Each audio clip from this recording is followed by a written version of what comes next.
les vidéos sur la maison vont reprendre enfin les amis, ça me fait plaisir de vous retrouver. Nous voilà enfin sur mon terrain après un an de rénovation et surtout quelques mois de silence sur ma chaîne YouTube Les Cocos. Alors qu'est-ce qui se passe? Ce qui se passe, c'est qu'il y a un tracteur qui passe, donc on va le laisser passer et on va continuer. Je vais vous expliquer tout ce qu'on a fait dans cette vidéo. C'est parti.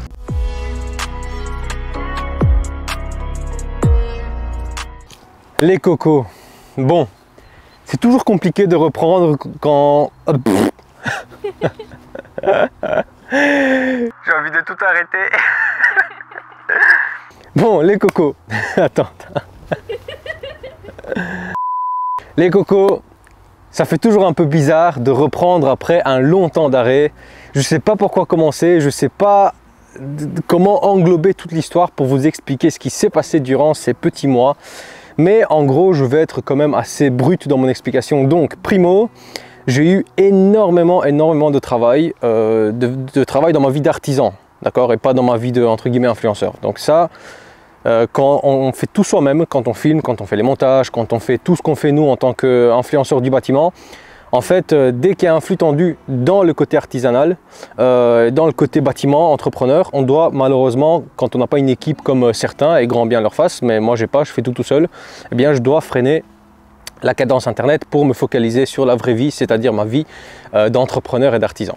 Voilà, donc ça c'est ce qu'il y a eu un petit peu de flux tendu. Secondo, il y a eu, si vous voulez, un lancement de société en plus qui m'a bouffé tout mon temps. Il y a eu voilà, beaucoup d'imprévus. Donc voilà, je ne peux pas tout dire comme ça sur internet, mais aujourd'hui, sachez que tout est nickel, tout est parfait. J'ai de nouveau envie de reprendre les vidéos. Et comme j'ai envie, ça va être bien, je vais faire les choses bien, j'ai de l'énergie et j'ai envie de me donner à fond pour vous et pour vous partager l'histoire de la rénovation de cette maison. C'est une maison qui est complètement atypique. Vous voyez derrière moi, la toiture, elle n'est toujours pas terminée, mais elle va être terminée dans les semaines qui vont suivre. Mais entre temps, il y a eu beaucoup de choses qui ont été faites. Pour ceux qui me suivent sur Instagram, très important, jeune-artisan. Suivez-moi parce que la plupart de trucs que je vous montre en fait ont été partagés sur Instagram, parce que sur Instagram, quand j'ai pas le temps de faire des vidéos YouTube, en fait je partage au jour le jour par des stories, etc. Et donc vous êtes à jour et en plus il y a des petits bonus qui traînent par-ci par-là. Donc voilà, vous êtes bien servi. Donc abonnez-vous, suivez-moi sur jeune-artisan Instagram. Bon. Troisièmement, je vais aborder une dernière fois, voire même une dernière fois le sujet sur cette chaîne YouTube, parce que je sais que j'ai eu beaucoup de messages en privé, etc. Tiens, tu disais que tu travailles seul, mais tu étais avec Guillaume. Qu'est-ce qui s'est passé? Comment ça se fait que tu travailles de nouveau seul? Eh bien les amis, je vous dis tout de suite, il ne s'est rien passé.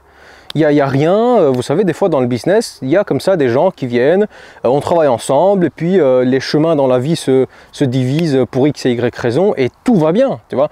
Donc si jamais dans les anciennes stories, parce qu'il va apparaître à l'écran, puisqu'il y a un an, on bossait ensemble, etc. et qui n'apparaît plus maintenant et que je redis de nouveau que tiens, je retravaille seul, ah, il y a un écureuil, bon, tu l'auras pas à la caméra, t'inquiète. Et que je travaille de nouveau seul, etc. Sachez qu'il n'y a pas de faux raccord, il n'y a pas de... Voilà, c'est comme ça. Donc tout va bien, c'est un très bon gars, on a passé de chouettes moments ensemble, on a bien bossé ensemble. Mais maintenant, les chemins de vie se séparent un petit peu et tout le monde trace sa route et grand bien lui fasse et grand bien me fasse. Sujet clos sur Guillaume. Voilà, comme ça vous savez, donc arrêtez de me poser la question, comment ça se fait que je suis seul? Il n'y a rien, je suis seul, c'est comme ça et la vie va faire que peut-être qu'un jour j'aurai un apprenti ou un nouveau associé. Mais pour l'instant, je me laisse le temps de juste voir comment les choses vont avancer et je suis très bien tout seul. Sujet clos sur ça. Donc, la maison, on va rentrer dans le vif du sujet. J'ai juste envie de vous montrer, bon, pour ceux qui m'ont suivi sur Instagram l'ont vu, mais vous allez voir, en termes de grosses œuvres, beaucoup de choses ont été faites. Tu me suis? Oui. C'est parti. Donc, on va commencer par l'extérieur, comme ça, je sais que le plus expéditif est fait. Donc, comme vous constatez ici, on a abattu le mur tout à fait, parce qu'en fait, souvenez-vous, il n'y avait aucune ouverture vers le jardin. Et au début, je me suis dit, ouais, je vais ouvrir un châssis. Et puis quand on a ouvert, en fait, il restait 2 morceaux de mur avec 2 grosses fissures. Tout est tombé. Je vous dis tout de suite, avant de continuer, les prochaines vidéos, c'est-à-dire dans une semaine, la semaine prochaine, vous allez avoir une vidéo qui va durer peut-être 2 heures. Franchement, peut-être bien 2 heures, où je vais faire tout le récapitulatif de toutes les stories durant cette année. Du coup, vous allez vraiment voir les images à l'écran du quand ça s'est fait et comment ça s'est fait sous forme de story Instagram. Alors ça va être des images filmées à la verticale, mais au moins il restera une trace dans les archives sur cette playlist de la maison. Et je tiens à ce qu'il y ait une trace sur YouTube. Et puis ceux qui veulent vraiment suivre non seulement que les astuces de rénovation, les astuces d'artisan, mais l'aventure en soi, comment je vis cette aventure. Des fois il y a des jours avec, des jours sans, c'est en story ça, tout ça vous allez l'avoir la semaine prochaine. Donc on l'a abattu, j'ai ouvert un énorme châssis ici en fait qui fait presque la taille du mur, et tenez-vous bien, j'ai fait un devis. Ici je vais mettre une seule vitre, donc il n'y aura pas d'ouvrant, ça va être une baie fixe. Merci, au revoir, magnifique. Hier, j'ai l'architecte qui est passé à la maison et je vais demander un permis pour construire une annexe ici, bam, et qui va être longue de plus ou moins 8,50 m. Et je vais faire l'allongement de la cuisine, et là-bas, je vais faire le home cinéma en plus du salon. Mais ça, je vous en dis pas plus, ça va être pour après. Donc j'avance. Donc comme vous constatez ici, je vais essayer de vous trouver des photos d'archives. Là, il y avait un châssis haut. Là, il n'y avait pas de châssis, donc j'ai ouvert un châssis double. Là, je l'ai mis sur le même alignement que celui-là. Il fait la même taille que l'autre, que j'ai rétréci. Là, je l'ai décalé. En fait, tous les châssis ont été décalés dans tous les sens parce qu'il n'y avait rien qui allait, il n'y avait rien de niveau. Tout était décalé, c'était horrible. Et bon, malheureusement, heureusement, ces deux-là, en fait, je les ai fait quand je ne pensais pas que j'allais faire l'annexe. Donc, si le permis passe pour faire l'annexe ici, ces deux-là, je vais les remaçonner. Bon, c'est comme ça. Et en fait là on est exactement dans, si tout va bien, mon futur home cinéma. Bon, ensuite on avance et vous constatez une énorme ouverture ici. Souvenez-vous pardon, dans les archives, si je trouve, ici il y avait 2 petits châssis, 1, 2, et en fait j'ai carrément fait une baie parce que j'ai envie de mettre une baie fixe. Et ici je suis sur ce qui va être les futurs parkings, les amis, les futurs parkings, un pavage, peut-être un carport. Et là, ça va être le salon. Donc là, home cinéma. Et ici, salon avec poêle à bois, bibliothèque, piano. Petit salon cosy sans écran pour les enfants. Pour le petit lavage de cerveau, c'est pas mal de les sortir un peu des écrans, je pense. Bon, on rentre dans la maison. Donc, on est dans le salon les cocos. Cette porte-là, condamnée, d'accord? Et ici, je vais mettre un châssis ouvrant. Pourquoi? Parce qu'on est dans le salon et ici, ça va être le seul châssis ouvrant. Le châssis côté rue, il va être fixe. J'ai pas envie qu'on puisse l'ouvrir de la rue. Enfin, pas de la rue, mais j'ai pas envie d'avoir un châssis côté rue ouvrant. J'ai envie vraiment d'une baie fixe. Ce châssis va être fixe aussi, juste pour ne pas avoir... Je pourrais mettre une porte et tout. Mais j'ai pas envie que le jour où on a des parkings ici, par facilité, on soit tenté de rentrer dans le salon, alors qu'on a un hall là-bas, tu vois. Donc j'ai envie de mettre une baie fixe, et aussi pour le côté noble de... Là, tu as un poêle à bois, il va neiger, tu vois la neige, enfin ça va être beau, ça va être magnifique. Les plateformes ont été toutes foutues par terre et tout a été transformé. Donc là, je vous dis tout de suite, en termes de quantité de bois, on est à plus ou moins 9 tonnes dans toute la maison sur les plateformes. 9 tonnes de bois, les cocos. Donc voilà. Ça m'a coûté un bras et je pense que j'ai mis... Enfin non, je suis même sûr d'avoir mis beaucoup trop de bois. Mais c'est parce que je voulais vraiment avoir la sensation de marcher sur du béton et c'est réussi. Donc on a mis les compribandes, il y a des stories hein, dans la vidéo de la semaine prochaine. C'est fait avec des compribandes, c'est fait dans les règles de l'art et les plateformes ne sont pas terminées.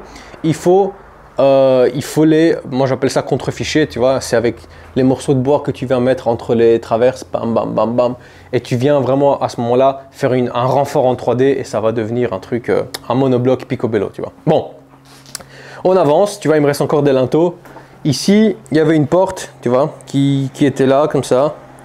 Une toute petite porte en 2 mètres. Alors, exploser l'angle, remaçonner.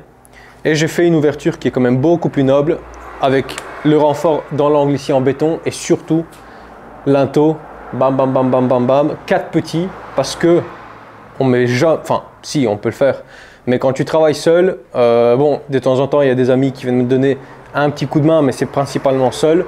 bah, tu vas pas mettre un linteau qui pèse 1 tonne. Tu mets 4 linteaux de 150 kg chacun et ça va très bien. Tu vois. Bon, ici, on voit, je compte faire un mur, la buanderie, toutes les machines, double flux. On me pose beaucoup la question sur Instagram, tiens, tu poses des doubles flux, pourquoi tu fais pas de vidéo YouTube? Parce que je trouve moins intéressant de faire une vidéo YouTube sur les doubles flux dans les appartements, alors que je sais que le jour où je vais placer la double flux ici, les cocos, il va y avoir des vidéos, il va peut-être y avoir 10 vidéos sur tous les calculs, la pose, les collecteurs, le tubage, piquage extérieur, intérieur, extraction, pulsion, enfin tout.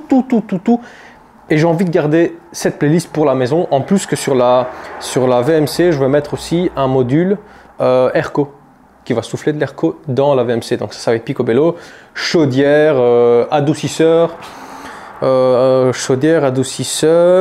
peut-être un boiler et VMC. Et il y aura des vidéos pour tout ça. Et pas des stories, des vraies vidéos YouTube, parce que là je suis relancé. Ce châssis-là, je l'ai rétréci, parce que j'avais un énorme châssis triple. Je trouvais pas l'intérêt d'avoir ça dans un hall, puisque ça va devenir un hall. Et ici, je vais ouvrir le mur exactement de la même taille que l'ouverture ici, pour avoir le passage vers l'entrée principale de la maison qui va se trouver là-bas. Voilà. Ici, on va être dans l'entrée principale. Vous ne voyez pas parce qu'il y a une planche, mais ça va être la porte principale. Et là, à partir du trait rose, il va y avoir vraiment l'ouverture vers le hall, vers le salon quoi, en feu.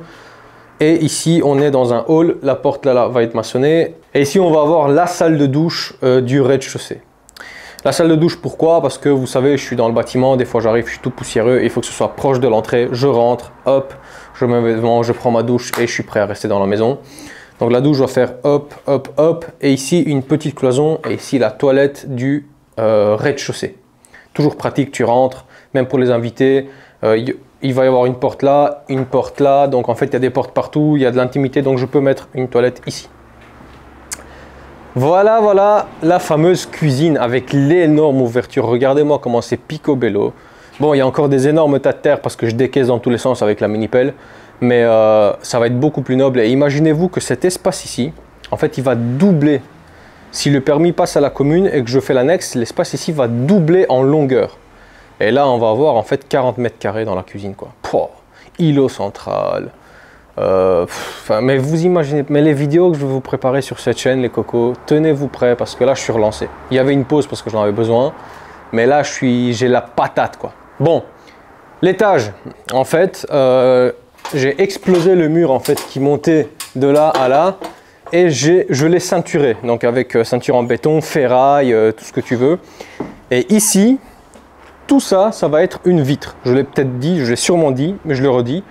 J'ai déjà l'offre en fait pour le châssis de la cuisine et ici une énorme vitre en double vitrage. Et là où je me trouve, une baignoire, parce que pourquoi pas, une baignoire, un îlot.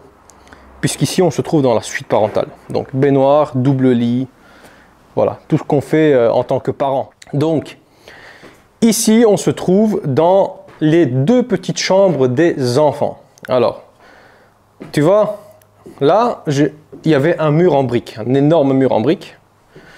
Là il y avait un énorme mur en briques. Ça c'est vraiment la jonction des 2 maisons. Souviens-toi, les maisons font ça. Là on est dans la jonction. Là, il y avait un mur en briques. Et juste là où se trouve ma chérie, il y avait un mur en briques aussi. Donc en fait, on a tout foutu par terre pour partir sur une toile blanche. Donc là, on est de l'intérieur. Vous voyez le châssis double. On a explosé ici le mur. Et ouverture, toujours pareil, principe linteau. On renforce. Et alors ici, je ne savais pas encore que j'allais faire l'annexe. Donc il était question de couler un pilier en béton pour lier les deux. Mais en fait non, finalement je vais tout faire tomber et je vais faire une jonction avec de la ferraille et je vais couler du béton des 2 côtés. Ici il y avait un châssis que j'ai maçonné parce qu'on compte faire un dressing devant, donc il ne me sert à rien. Donc lui il a été maçonné. Ici le châssis a été décalé, donc toujours de l'intérieur. Et ici, ça c'est la petite polémique d'Instagram en fait. C'est des vidéos qui ont fait des centaines de milliers de vues, des shorts qui ont fait des centaines, cumulés des millions. Où j'ai coulé cette poutre. En fait, cette poutre, il y a beaucoup de gens qui n'ont pas compris le principe de cette poutre. Il y a beaucoup de gens qui ont dit oui, mais une poutre normalement c'est rectangulaire, patati, patata, elle va s'effondrer. Les cocos, c'est pas une poutre sur laquelle je vais maçonner quelque chose, d'accord? C'est une arche de renfort de maison. J'explique. Quand j'ai enlevé toutes les plateformes, on était au rez-de-chaussée, on voyait la toiture. Quand il y avait du vent, la maison, elle faisait ça. Les murs latéraux. Elle faisait... Et j'étais sur le point de la toiture. Je bougeais comme ça. J'exagère pas. À des coups de 20 cm, quoi. C'est énorme. Hein. Et je me suis dit, ma maison va s'effondrer. Donc, qu'est-ce que je vais faire? En plus que j'avais deux énormes fissures ici, je me suis dit, je vais faire un cadre. Un cadre en un seul morceau en béton. Tout en ferraille armée. J'ai tout fait. Je vais essayer de vous mettre des images. Là, là, en dessous de moi, là et là. Et le principe du cadre dans le cœur d'une maison fait que ta maison ne peut plus faire ça, puisqu'elle est encadrée en fait, dans du béton. Et donc c'était la seule raison pour laquelle j'ai coulé ici avec une croix en acier. Enfin, je vais essayer de te trouver des images, mais de toute façon, quoi qu'il arrive, si je ne les mets pas à l'écran, la semaine prochaine, tu pourras fouiller dans la vidéo et tu trouveras les images de moi en train de le faire. D'accord? Bon. Ici, il va y avoir un mur et à partir de là, hop, suite parentale. Je ne m'avance pas sur ça parce que ça va être filmé dans les détails quand je vais commencer à la réaliser. Et ici, normalement, si tu vois, j'ai fait quelques petites lignes jaunes. C'est parce que je compte faire ici une toilette avec une porte donc privative de la suite parentale. La cloison qui se tape ici. Et là, tu comprends pourquoi j'ai mis deux châssis. Puisqu'ici, il y a une autre toilette. Et là, c'est la toilette vraiment du palier. Chambre des enfants, palier. Toilette, et moi j'ai la mienne qui rentre de la suite parentale, et comme elles sont dos à dos au niveau écoulement, c'est plus simple parce que moi je pense aussi à la faisabilité technique. On arrive par les escaliers ici et là tu vois j'ai réalisé la plateforme du grenier. La plateforme du grenier à l'époque il y avait d'ailleurs, tu vois encore les vestiges du passé ici. Tu avais vraiment une échelle de meunier en fait, hein, c'était très abrupt. Et là, c'est plus vraiment le cas puisque regarde l'ouverture qu'on a. En fait, elle est identique que celle sur laquelle je suis posé. D'accord? Et le jour où je vais faire une cage d'escalier, alors je vais peut-être la faire par un menuisier de métier parce que déjà, j'ai pas envie de passer 400 heures à la faire. Je pourrais le faire si je me casse la tête et tout. Je sais que je pourrais le faire, mais je sais aussi que mon temps est précieux. Et la preuve, à force de vouloir tout faire, bah, j'ai dû abandonner un peu ma chaîne YouTube et j'ai pas envie que ça arrive de nouveau. Donc si ça doit me coûter 20 000 euros, bah, ce sera fait par un menuisier et ça va être picobello en un seul morceau du rez-de-chaussée jusqu'au grenier. Et là on aura vraiment un truc noble dans la maison, ça va être parfait. Voilà, et ici bon bah fatalement hop, une chambre, comme je l'ai dit, une chambre ici, une cloison au milieu parce qu'on a deux châssis et chaque enfant aura sa petite chambre de 9 mètres carrés. En plus de ça, en haut c'est un bureau. Donc si un jour les deux, enfin non, pas si un jour, le jour où les deux enfants vont grandir, là il va y avoir une cloison que je sais facilement enlever. Ça va se transformer en chambre de 18 mètres carrés et l'autre enfant pourra prendre la chambre du dessus. Donc moi j'ai toujours voulu une maison modulable, puisque si tout va bien et que si Dieu le veut, on aura deux enfants maximum, j'en veux pas plus. Le principe de l'enfant, c'est qu'un jour il se casse de la maison, tu vois. Donc j'ai pas envie de faire une maison pour une famille de 6 personnes, alors qu'on sera que 4. Et puis dans l'avenir, dans 20 ans, on sera que 2 à nouveau. Donc j'ai envie vraiment de pouvoir moduler pour pouvoir vivre. Moi je me vois vivre toute ma vie ici. Hein. Peut-être que ça n'arrivera pas. On ne sait jamais, je n'ai que 29 ans, 30 dans quelques jours. Mais on sait pas, mais moi je me sens vraiment bien ici. Voilà. Donc les cocos, est-ce que je vous ai tout montré? J'ai sûrement oublié des choses, mais restez connectés. Je vous dis, la semaine prochaine, une vidéo, elle fera peut-être même plus que 2 heures. Hein. Elle fera peut-être 3. Je sais que c'est contre-productif pour quelqu'un qui n'a pas sorti de vidéo depuis longtemps, de taper une vidéo de 3 heures, personne ne va la voir. Et ceux qui vont cliquer, ils vont regarder 20 minutes, ils vont next, l'algorithme il va la foutre en bas, elle ne va pas faire de vues, mais c'est pas grave. Même si je vais passer 30 heures à faire du montage, c'est pas grave. Je veux et je tiens absolument à laisser une trace sur cette playlist à la maison. Voilà les cocos. N'oubliez pas pour l'info, je suis ambassadeur chez Hilti. Je ne vous embête pas tous les jours avec ça, mais sachez que j'ai un code promo, Georges 2024. Si vous voulez acheter des outils, n'hésitez pas. Tous les liens sont dans la description. Vous tapez le code. Moi, ça m'aide parce que du coup, les statistiques elles vont monter. Du coup, tout le monde est content quand il y a des bons chiffres. Donc, si vous voulez acheter du Hilti, c'est-à-dire les meilleurs outils du marché dans le bâtiment, je le pense réellement, vous mettez mon petit code promo. Vous avez 25% et je pense que là du coup tout le monde est gagnant Qu'est-ce que j'ai d'autre comme info à vous passer? Pour l'instant, pas grand-chose. Il y a des petits partenariats qui vont arriver en lien avec mon métier. Donc restez connectés, des belles vidéos vont suivre, je vous le promets, et surtout une régularité de une vidéo toutes les 2 semaines. Je vous embrasse, prenez soin de vous, et moi je vous dis pour le coup à la semaine prochaine pour la longue vidéo de ce qui s'est passé sur cette année. Bisous.